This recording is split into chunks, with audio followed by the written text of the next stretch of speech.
Dwar nofsinhar tajjeb u nilqawkom għat-tnedija tad-39 edizzjoni tal-Leħed il-Malti, ir-rivista li tibqa' tagħti spazju għall-esplorazzjoni sħiħa tal-ilsien tagħna. Din is-sena t-tnedija se tkun waħda kemm xejn differenti għaliex se tkun fit-totalità tagħha online, però aħna ħassejna l-bżonn u l-pjaċir tagħna li niċċelebraw magħkom dan il-mod xorta waħda. Qabel xejn nixtieq nirringrazzja lill-grupp li tant għeni f'dawn l-aħħar xhur u qed nitkellem dwar il-bord editorjali magħmul minn Ertin Didier Brincat, Sendika Lea Portelli, Francesco Grek, Adrian Grima, Tyrin Grima, Nicole Piscopo, Daniel Xkembri, Noel Tanti u Teja Farrugia. Ma' dawn in-nies id-diskussjoni kienet kontinwa. Kull element ta' dubju kelli indur lejhom bi pjaċir tiegħi u niddiskutu ħaġa għalkemm online din is-sena id-diskussjoni seħħet xorta waħda. Fil-fatt, permezz ta' din ir-rivista tallimt ma nieħux żewġ aspetti mill-ħajja bħala fatt li forsi qabel konna lanqas kienet tgħaddili minn moħħi kemm huma importanti. L-ewwel nett id-diskussjoni li kull element li min ixtert fuq u jiena immur niddiskutih. U barra minn hekk il-proċess. Il-leħen huwa prodott ta' mixja minn stadju għal ieħor. U l-ebda stadju ma seta' jinqabes biex illum għandna il-prodott finali li verament ninsabu kuntenti bih. Nixtieq nirringrazzja mill-qalbi wkoll lil Marija Ċantar, l-artista brava li ipprovditilna il-qoxra tar-rivista ta' din is-sena. Il-qoxra ċoħet pinġija li ssib l-isem ta' Uncontained. Din it-pinġija ispirat dak li ktibt fl-editorjal għaliex fija insibu mument l-artista tant brava taqbad mument mimli assoċjazzjonijiet li wasluni għal twieqi ġodda kif inħares lejn id-dinja ta' madwari. Il-kitbiet letterarji u anke l-istudji akademiċi li għandna f'din l-edizzjoni tar-rivista għamlu li l-istess huma narhom jiena bħala sensiela ta' momenti metaforiċi li jipprovdu mezzi ġodda, modi ġodda ta' kif jiena inġarrab dak li qiegħed jiġri madwari. Din is-sena wkoll għamilna xi ħaġa ġdida għar-rivista. Qegħdin intellaw kuljum ritratt fuq il-paġna tal-Leħen il-Malti. Il-fotografa Sara Kastar Diamond għażlet uħud mix-xogħlijiet sottomessi li ġew magħżula għal din ir-rivista, għal din l-edizzjoni tar-rivista u tat l-interpretazzjoni viżwali tagħha u qegħdin jittellaw kollha online. Se ngħaddu issa għal qari ta' uħud mix-xogħlijiet. Se nisimgħu lil Lewis Briffa bil-poeżija Hastings, lil Jake Buttigieg b'silta minn novella b'subajhim kemxa faqqa l-iswiċċ tad-dawl, lil Kita Tard li se jaqra il-poeżija Kafe Kuba ta' Dorien Bonello u traduzzjoni ta' Carmenu Mallija. Interessanti li dinja traduzzjoni mill-Esperanto għal Malti. Allura għandna elementi ta' sew ġodda f'din l-edizzjoni tar-rivista. Imbagħad nagħlqu din il-biċċa b'Gabriel Lija li se jaqra l-poeżija tiegħu Amarna. Hastings. Ma jafux jekk il-qamar u xtont, kienu jidhru mitlufa f'xulxin, immaljati seruqhom bil-bews, taħt il-frija jinġibdu bis-sriet. Lema pura titfarfar maż-żgħar, tirrendihom f'xintilla tad-demm. B'subajhim kemxa faqqa l-iswiċċ tad-dawl. Il-birba tal-friġġ żaqsqet u rithom bottijiet birra, bottijiet pirmli u fliexkun ilma. Qallu biex ipoġġi waqt li beda jferra. Iż-żgħir ġibet is-siġġu ta' fejn ix-xieħ. Vizzju metti l-palatidu fuq il-mejda formajka kiesħa. Il-ħruxija tagħha tħaltet mas-saffin ta' trab. Beda jereq taħt il-libsa sewda li kellu fuqu. Ir-riħa ta' sigaretti użati u minsija tqawwiet bid-duħan il-ġdid li bil-mod beda jniġġiżlu mnieħru. Kienu bil-qiegħda fil-kwiet meta poġġat tazza ma ħalqu u l-bela l-malaħa kellha toma qawwija ta' sapun tal-platti. Il-nota kif kien bil-qeda x-xieħ, idu fidu, bħal donnu nesa x'kien seħ żmien ilu f'dik l-istess kċina, il-kċina ma nsitx imma. Flimkien mat-tifkira tas-sigaretti, television żgħir biex jaraw l-aħbarijiet, ilu xhur ma jixel.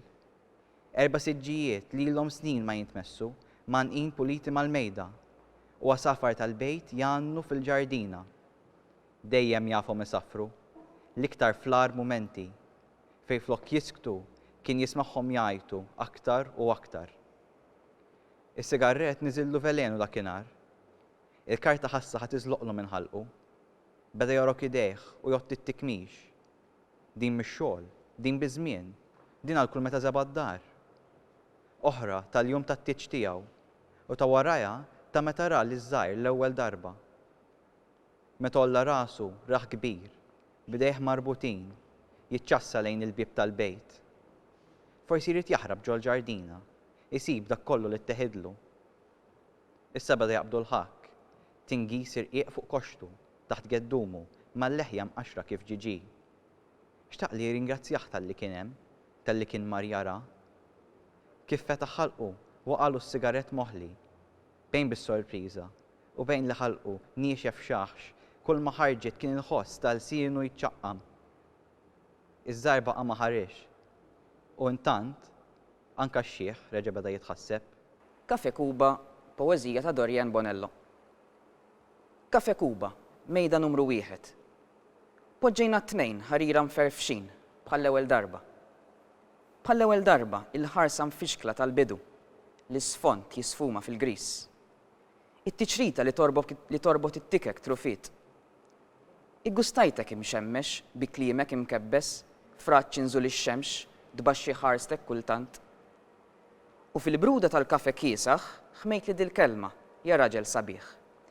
Jienu nifli rakkonti fjamanti, joqomsu mill-bokka f'kaskata, intu tisqi bl-istejjer li taf.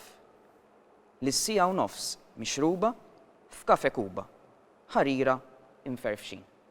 Amarna. Ninqabad f'moħħi, inqabbad amar tax-xema. L-istess amar li fis-sidna. Nimmaġinaħ idub u jqattar. L-istess amar li spirana. Attra xema, attra xema. Taqqa tixquq ta' qalbi mdalma. U mnifsejja jedew bir-riħa tas-sufarina mitfija. Aktar u aktar, traduzzjoni ta' Carmenu Mallija. Jint ila b'embrjun etern. Kull filgħodu nwellet tarbija, tifel, żagħżugħ biex jakkumpanjani tul il-jum. Min kmieni motti taħt il-liżar ta' dlam. Għalih weda li jerġa' jqum il-mewt. Għalija xejn. Mi sandi lil Klara Vassallo, lil Andrew de Bonokawki, lil Justin Xkembri u lil Daniel Kossaj. 4 kontributuri letterarji f'din ir-rivista tal-Leħen il-Malti. Flimkien magħhom se nkunu qed niddiskutu żewġ mistoqsijiet interessanti u nistgħu infatti nibdew bl-ewwel waħda. Fl-essay Why I Write, George Orwell jikteb hekk: We write out of sheer egoism. Desire to seem clever, to be talked about, to be remembered after death, to get your own back on the grown-ups who snubbed you in childhood. Issa, jiena se ndur fuqkom, bażikament milli kiteb George Orwell, il-motiv tal-kitba xi motivana biex nikdbu huwa wieħed egoistiku. Klara, taqbel inti jew li kieku jkolli nistaqsik għalfejn tikteb? Xi tweġibni?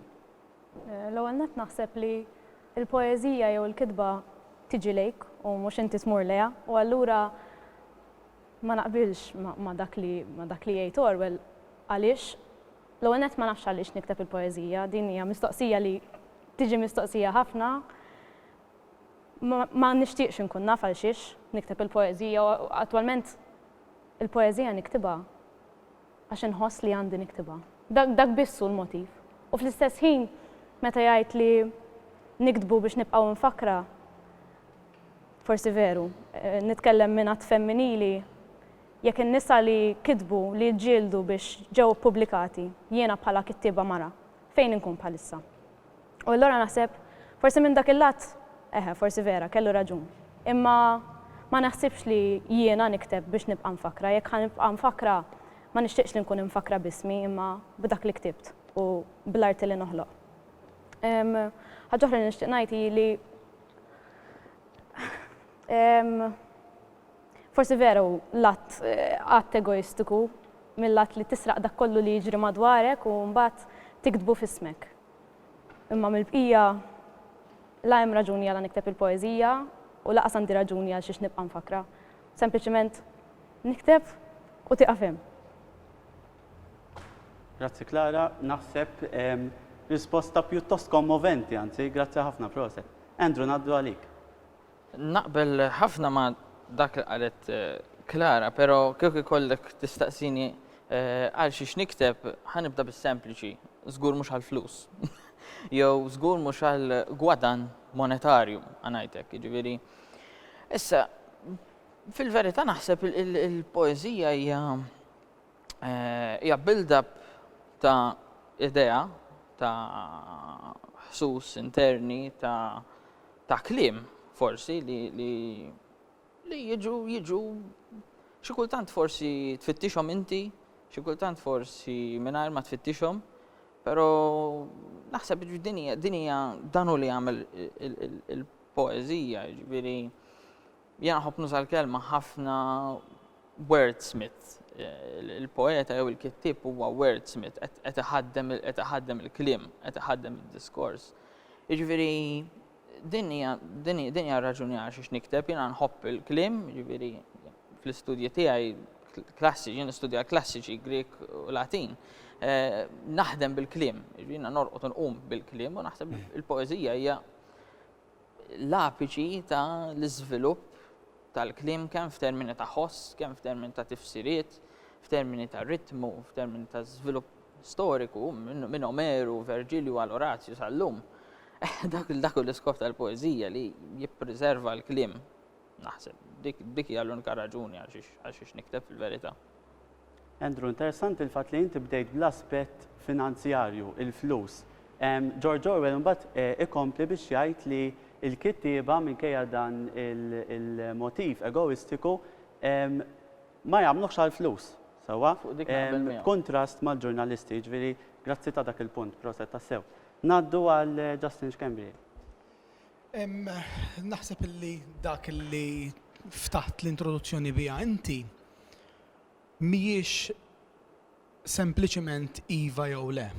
Naqbel ma' punt li semmit l-awtriċi Klara qabli fejn semmit l-idea egoistika tal-awtur jew tal-poeta illi jisraq individwi madwaru, illi jisraq ġrajiet madwaru u mbagħad jerġa' jagħtihom il-laqxa personali tiegħu, jibdel dak illi ma jogħġbux u jpinġihom skont il-kuluri illi jaħseb illi jistgħu jixirqulhom u li jkunu applikabbli għal dak illi jkun qiegħed jikteb. U allura minn dik il-perspettiva bla dubju qegħdin inħarsu lejn l-awtur illi huwa egoist għaliex id-dinja kollha realistika ta' madwaru issir id-dinja illi jrid jerġa' joħloqha fil-kitba tiegħu. Dak huwa l-ewwel punt. Li hu żgur illi l-ebda awtur ma jikteb bl-intenzjoni li jippubblika. Nemmen illi l-awtur jikteb għaliex iħoss illi għandu jikteb u eventwalment ikun dnub jekk il-kitba tiegħu eventwalment tibqa' fil-kexxun. U allura minkejja li ma jitlaqx mill-promessa li ħajkun qiegħed jikteb biex jippubblika, se jkun qiegħed jikteb biex eventwalment il-kitba tiegħu tħalli impatt. Ħanuża frażi li jgħid Benjamin Franklin li jgħid jew se tikteb xi ħaġa denja biex tinqara, jew inkella se tagħmel xi ħaġa denja illi jinkiteb dwarha. U allura l-awtur huwa dejjem fiċ-ċentru, jew bil-kitba tiegħu jew inkella għaliex il-kitba tiegħu se tħalli tant impatt illi ħadd ieħor eventwalment se jaqra u jikteb dwarha. Grazzi ħafna. Daniel, inti il-kontribut tiegħek kien traduzzjoni ta' biċċa xogħol letterarja forsi tista' twieġeb anke minn dik il-perspettiva. Iva, sewa, eżatti. Mela, l-ewwel qabel kollox ħaġa li xtaqt ngħid hija li jiena naħseb illi sa ċertu punt ċertament huwa veru illi hemm ċertu element egoista. Pereżempju jiena kif tajtuni l-kopja tiegħi dal-għodu, ewwel ħaġa li għamilt bla ma trejti. Mhux hekk. Issib il-paġina fejn inti ppubblikat inti. Ekku. Li hija ġifier mill-rivista kollha l-unika kontribut li kont naf x'inhu diġà. Ekku. Li ma naqbilx ma' Orwell però huwa illi huwa motiv. Naħseb li hemm aspett egoista, ma mhux neċessarjament il-motiv, jiġifieri jista' jkun ħafna motivi wara l-kitba. Biex ngħidlek innaf kitba attivista, jew għax tħobb tilab bil-kliem, ħafna raġunijiet. Mill-perspettiva tat traduttur kif staqsejta jeb inti, naħseb li din hija aktar importanti għax inti it-traduttur ovvjament għandu raġunijiet wara x'test għażel għalfejn għażel li jitraduċi dan it-test. L-għażliet tiegħu hemm ħafna raġunijiet, però hija dejjem mhux biss iwassal il-messaġġ tiegħu stess, imma tiwassal ukoll il-messaġġ ta' awtur ieħor. Jiġri minn dak il-perspettiva ma tantx tista' tgħid illi qed tkun egoista, għax inti laqqas qed twassal xi ftit il-messaġġ tiegħek imma twassal iktar minn hekk u qed tfakkar iktar minn hekk awturi fil-każ tiegħi ta' sekli ilu, jiġifieri. Grazzi ħafna Deni, grazzi ħafna. It-tieni mistoqsija hija marbuta ma' dak li uħud minnhom minnkom skużawni diġà semmejtu. Nixtieq nistaqsikom, kemm taħsbu li bħala kittieba intom toħolqu u f'liema sens? Naf li Klara u Justin diġà aċċennajtu għaliha din, forsi tistgħu żidu ftit malli diġà għadtu. Mela l-bniedem ovvjament kien kreat biex joħloq. U allura inħoss li l-bniedem joħloq biex jittejjeb u jitejjeb. Barra minn hekk il-ħolqien tal-poeżija nħoss li huwa dipendenti fuq iktar ħolqien ta' poeżija. Mhux il-poeżija biss ovvjament imma kitbiet letterarji u l-arti, il-ġeneri tal-arti l-oħrajn. Ġifieri jiena jekk irrid nikteb poeżija imma qatt ma qrajt poeżija qabel, mela kif ħankun naf xi tsir tkun din il-poeżija. U allura għalhekk inħoss li l-artisti huma dipendenti fuq xulxin.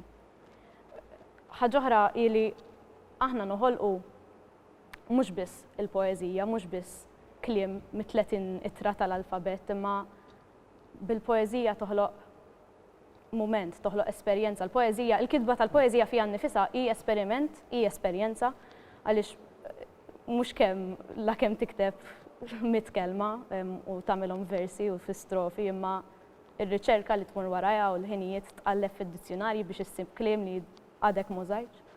U allura dan il-ħolqien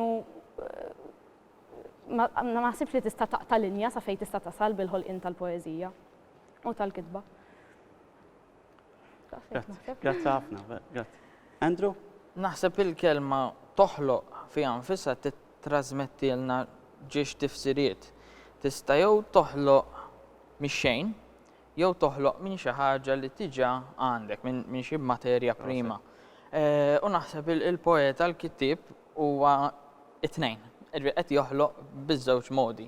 Qed joħloq minn xi ħaġa li tiġa hemm, għaliex ovvjament qed juża l-kliem u l-ħsejjes li tiġa jeżistu forsi anke dawk li mhumiex stretti għal alfabet wieħed jew għal lingwa waħda biex joħloq dak li qed jittrasmetti lill-qarrej. Però qed joħloq ukoll fis-sens li qed forsi joħloq mix-xejn għaliex b'dawk il-kliem mingħajr ma jrid jew forsi b'mod konxju wkoll qed joħloq synapse fil-moħħ ġdida, qed joħloq pont bejn ġiex kunċetti li forsi qabel ma konniex naħsbu fuqhom dak il-pont, dak huwa l-iskop tal-metafora li tieħu post ċentrali ħafna fil-poeżija.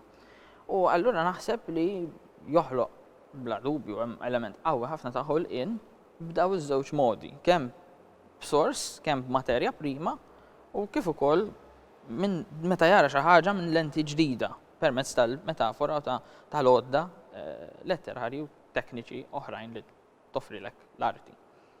Grazzi ħafna. Justin fidek? Jiena kultant inħares lejn il-kidba bħala rendi kont tas-subkonxju tal-awtur. Issa ovvjament dak li huwa fis-subkonxju mhuwiex biss l-esperjenzi personali tal-individwu imma huma wkoll l-esperjenzi ta' inkontri li aħna jkollna kontinwament f'ħajjitna. Esperjenzi kollettivi u xek. Ekku, naħseb illi l-awtur illi joħloq huwa l-awtur. Ma jeżisti l-ebda awtur illi ma jkunx qiegħed joħloq dik id-dinja tiegħu. U tkun taf kemm inti għaċċan illi toħloq din id-dinja illi tkun sempliċement tiegħek biss imma mbagħad taqsama ma' min qiegħed jaqra. Meta tkun qiegħed taqra novella, tkun qiegħed taqra ktieb, poeżija, u jkollok dik xi ħaġa ġo fik illi iġġelek tejr għal dik id-dinja illi xi ħadd irnexxielu joħloqha qablek. Dinha tiġrili ħafna drabi f'kodba illi naqrom aktar minn darba u nibqa' nemmen illi kieku kellu jiġri xi ħaġa u d-dinja tinsa dan il-ktieb, inkun jien l-ewwel wieħed illi nipproduċih u nikkupjah. Hemmhekk tibda tirrealizza kemm l-awtur huwa kontinwament fittiex ta' dinjiet illi hemm barra jista' jipproġettom b'mod differenti. U allura lan għandu jkun dejjem mhux illi qed toħloq id-dinja tal-istorja, tal-ġrajja, tal-kidba, imma wkoll tajjeb illi toħloq teknika differenti, stili differenti, sabiex fl-aħħar mill-aħħar iġġib il-qarrej lejk jaqra u jieħu pjaċir.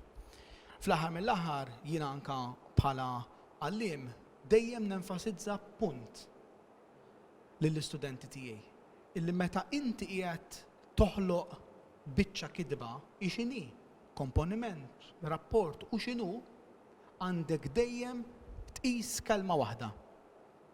L-engagement bejn min qiegħed jikteb u min qiegħed jaqra. Jekk m'hemmx din il-konnessjoni bejni bħala kittieb u bejn qiegħed jaqra, allura l-kitba tiegħi fallit. Issa kif jista' jirnexxieli inġiel il-qarrej jersa eqreb lejja jekk kemm il-darba jirnexxieli noħloq dinja illi lilu jew lila inġibhom fiha. U allura dan għandu jkun lan primarju ta' kull kittieb illi joħloq. Min ma joħloqx ma jistax jissejjaħ awtur. Grazzi ħafna. Jiena naqbel ħafna ma dak kollu li ntqal mit-tliet kontributuri l-oħra. Jiena nħoss personalment li sew meta nikteb poeżija, sew meta nikteb storja, sew meta nikteb traduzzjoni, dejjem sa xi ċertu punt qiegħed toħloq xi ħaġa. Tista' tkun ovvjament qed toħloq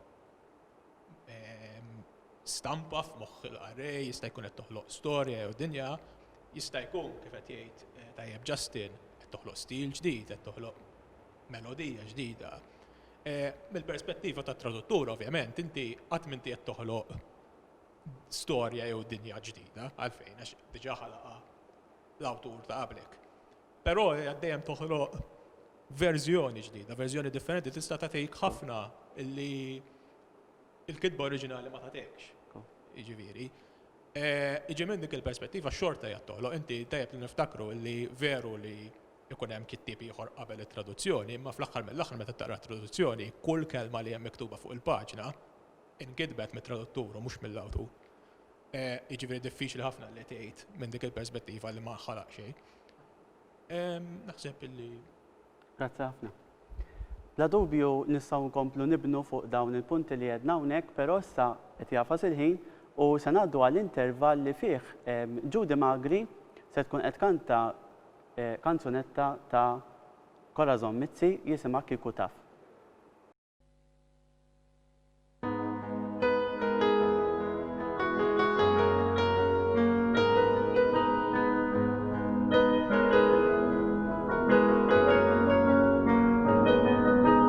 Taf li ma kull nifs li tieħu hemm xi ħadd li ma jistax. Taf li kull darba li tikol hemm xi ħadd li qiegħed imut bil-ġuħ. Imut bil-ġuħ. Kieku taf ma toqgħodx bil-qiegħda ma tagħmel xejn. Kieku taf, kieku tal-inqas tipprova tgħin. Kieku taf, kieku ma tibqax tinganna, kieku taf, kieku tieqaf, tikkundanna.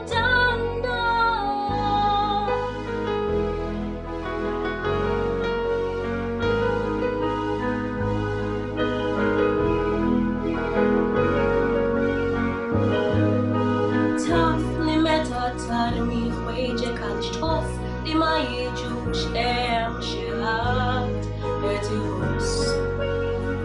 iħoss il-bart. Taf li meta tajjat għaliex iddejjat xi ħadd qed jaqla smat u ma jgħid xejn. Kieku taf ma toqgħodx bil-qiegħda u ma tagħmel xejn. Kieku taf, kieku tal-inqas tipprova tgħin. Kieku taf, kieku ma tibqax tinganna. Kieku taf, kieku tieqaf, tikkundanna. Kull sena 5 miljun tifel u tifla jmutu qabel jgħaddu l-5 snin. Mal-2000 persuna jmutu kull jum bl-AIDS. Kull minuta mara tqila tmut qabel ma twellet. Kull 4 sekondi persuna tmut bil-ġuħ. Issa taf, toqgħodx bil-qiegħda u ma tagħmel xejn. Issa taf, issa tista' tal-inqas tipprova tgħin. Issa taf, forsi ma tibqax tinganna.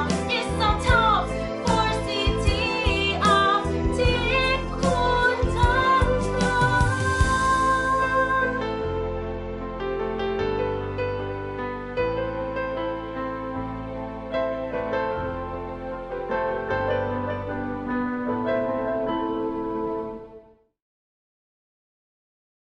Dan il-filmat waslilkom bis-saħħa ta' Salini Resort. U issa se ngħaddu għal qari ta' 6 poeżiji mill-edizzjoni ta' din is-sena. Se nibdew b'Matthew Schembri li se jaqra Medusa, Joseph Bonello se jaqra Titlaqx bla, Maxine Tanti Illużjoni ċara, Jesmond Charpis L-aħħar Oqda, Dale Sammut Lil Qatra u Michela Brinkat se taqra l-poeżija ħarba ta' Nadja Mifsud. Medusa, Matthew Schembri. Meta kelli kwarta seklu nqas sena, irrejpjat mill-allat dendilt mal-linfa wajer madwar onqi u qbist. Iżda ikkastigat ma ssikkax għax ġufek jaf li xi darba kont mara u eluf imwajra sar u sawwar sriep f'baħar iswed li xari. Sadaru ruġġiera ma' rasi u nfetħu f'parġwienaħ minn dari u rajtek ittir kważi tintebaħ li jien mhux logħba jien il-mewt istenna sa ma sebaħ. Titlaqx bla. Titlaqx bla ma tifred l-araq mid-dmuħ, il-qalb trid tistrieħ. Titlaqx bla ma tażel bejn it-triq u l-vjaġġ, iż-żmien jaf ikitt ir-riġlejn. Titlaqx bla ma tħott toqol il-moħħ, il-vjaġġ jaf itaqqal il-ħsieb. Titlaqx bla ma taraf l-erf mit-tlablib, id-dalma tal-amat taf tfixkel minn dan. Titlaqx bla ma żommni ma naqmiek fis-sod, il-qlub tagħna jafu jserħu l-xuxin. Titlaqx bla ma tgħidli l-għaliex ta' datluq, ittaqqalx traqatek tiċri toħra fil-qlub. Illużjoni ċara. Żewġ kuluri dominanti f'sema ikħal u bajdani. Taħsbek qiegħed ġo pjaneta mingħajr allejati u lanqas assi. Kwiet, tant li ma tismax il-passi tal-figuri stikek lebsin skur. F'baħar ta' taħt fuq, imdawra bexieren ta' mostri, ħoxna bajdanija bħatrabi, iżda bla ruħ. Tħossok vojt, tħossok tellif, dini id-dinja li rrit, tieli. L-aħħar oqda. Il-mewt l-aħħar oqda x'tinħall fil-lazz ta' żarbun. Lissa tarra iterra passi f'modijiet imħarbta xemx u xita. Fit-trejqiet imstħajla, sajf u xitwa, ikaxkax passi f'mixja mixtieqa kemm xejn tqajla, qajla titħarrek fi triqta, f'mixja lissa tkemxet. Bl-irwiefen iwerdnu jinaw jeqirdu u tkaken itaknu tektku fi triqta jtektku itaqtqu jkatru t-tegdid żor, tegdid il-mewt. Tirmix kax xorti tażel lil min sassor u magħha jġorr. L-aħħar oqda ħallini nħolla. Lil-qatra. Ja qatra ċkejkna li taqta' qaċċin nixfa. La tibża xejn tintelaq, tiddendel mal-petala. Għax avolja hemm il-għoli li jifret tal-art mill-baħar, hemm jilqak baħar taqtar li l-qalb ifawwar.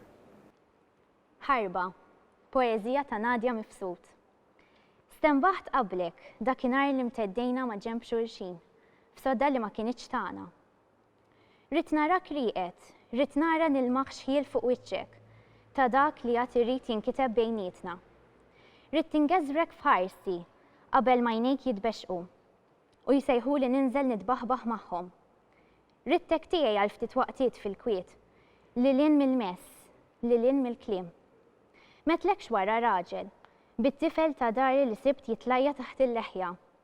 Metlekx lanqas li kważi jerta x-xemx, tisfen minn wet fuq il-kpipel ta' jnejk. Imbagħad titmattar paxxuta, fl-irtuba ta' xuftejk toma ta' nas, toma ta' ħolm, toma ta' ħarba, minn jew lejn. Wara li smajna dak il-qari għan nissa lil Nicole Borch li hija l-kittiba tat taqsima speċjali ta' din is-sena. Nsellimlek Nicole, grazzi tal-li naqgħet magħna. Nicole, inti tkellimt dwar jew anzi użajt aspett teoretiku ta' Michel Foucault.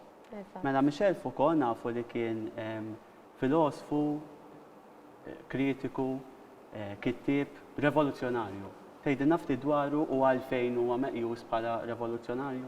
Mela, naħseb li huwa ħassib revoluzzjonarju għaliex janalizzaw jikkritika suġġetti li ħadd qablu ma kritikom daqshekk fil-beraħ. U ma kienx nux jinteressaw mistoqsijiet eżistenzjali bħal eżempju jekk hemm xi ħaġa oħra wara l-mewt. Lilu kienet tinteressa aktar l-oppressjoni li ġib magħha l-politika u l-poter. Kien jħobb jimur kontra n-norma u għalhekk naħseb li huwa revoluzzjonarju għaliex ma kienx jiddejjaq jgħid l-opinjonijiet tiegħu avvolja setgħu ġabuh f'ħafna nkwiet għaż-żmien li kien jiktebu. Qed nitkellmu fis-sebgħinijiet, jiġifieri żgur li ma kienx faċli għalih. Nafu li Michel Foucault ċertu affarijiet li kienu sa żmienu jittieħdu bħala fatt, nagħtu każ is-sesswalità maquda mal-bioloġija, Michel Foucault iddiskuta kif is-sesswalità hija, u mhux is-sesswalità biss, diskors soċjali, ġifieri minn dak l-aspett żgur li kien revoluzzjonarju naqbel miegħek. Għajdilna ftit iktar dwar it-taqsima speċjali, inti użajt in-normalizzazzjoni. Eżatt. Għajdilna ftit dwar in-normalizzazzjoni u kif din tidher fil-Parlament, fil-Rumanz, fil-Parlament ma jibrux fjuri ta' Oliver Frigieri. Mela, qabel xejn, Foucault jaqsam il-poter f'żewġ tipi, għandna l-poter repressiv u l-poter ta' normalizzazzjoni. Il-poter repressiv huwa dak it-tip ta' poter li il-poter tradizzjonali li jiġina frasna mal-ewwel, eżempju l-poter li għandu kap fuq il-ħaddiema tiegħu. Però għalkemm hu l-aktar tip ta' poter li jidher, Foucault jemmen li mhux l-aktar tip ta' poter qawwi, u infatti jemmen li l-poter ta' normalizzazzjoni huwa jħalli l-effetti tiegħu b'mod iktar b'saħħtu. Id-differenza bejnietom hi li l-poter repressiv iġġanna nagħmlu affarijiet li ma rridux nagħmlu, mentri il-poter ta' normalizzazzjoni iġġanna nagħmlu affarijiet li l-awtorità għalmitna nixtiequ. Eżempju biex tifhmuni aħjar intikom eżempju student wara li jiggradwa ix-xewqa tal-awtorità li dan l-istudent jsib xogħol u jibda jħadem ħalli jħallas it-taxxi. Ix-xewqa tal-istudent ukoll li jibda jaħdem imma biex jaħsad il-frott tal-istudju kollu li jagħmel. Jiġifieri x-xewqa l-istess avvolja għandhom raġunijiet differenti, ix-xewqa mhix kombinazzjoni li l-istess, l-awtorità għalmitna nixtiequ dawk l-affarijiet. U dan kif jidher allura fir-Rumanz? Issa, din it-teorija... Naf ftit kliem, ovvjament, għax naf li. Din it-teorija jien wara li analizzajt ikkonkludejt li l-aktar li tidher f'żewġ istituzzjonijiet partikolari, l-istituzzjoni tal-Knisja u l-istituzzjoni tal-pulizija. Karlu Manju, l-protagonist tal-romanz, jinnota li il-Knisja u il-politika mhumiex daqshekk separati minn xulxin.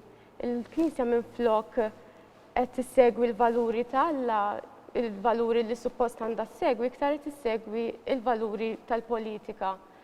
Issa l-awtorità taf li l-Knisja għandha il-potenzjal li tinfluwenza ħsibiet tal-poplu, allura tieħu vantaġġ minn dik is-sitwazzjoni, dejjem qed nitkellem fir-romanz ta' Friġġieri, tieħu vantaġġ minn dik is-sitwazzjoni u tuża l-Knisja biex timmanipula l-ħsibiet tal-poplu. L-istess ħaġa simili tiġi wkoll fil-kwistjoni tal-pulizija.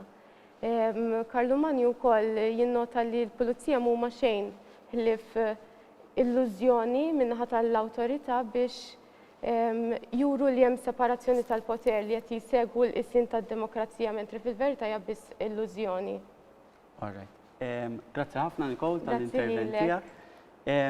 Inħeġġitkom ħafna biex taqraw l-istudju ta' Nicole għaliex il-normalizzazzjoni għandha relevanza qawwija anke llum il-ġurnata. Il-normalizzazzjoni tibqa' relevanti nistgħu ngħidu fi żminijiet kollha.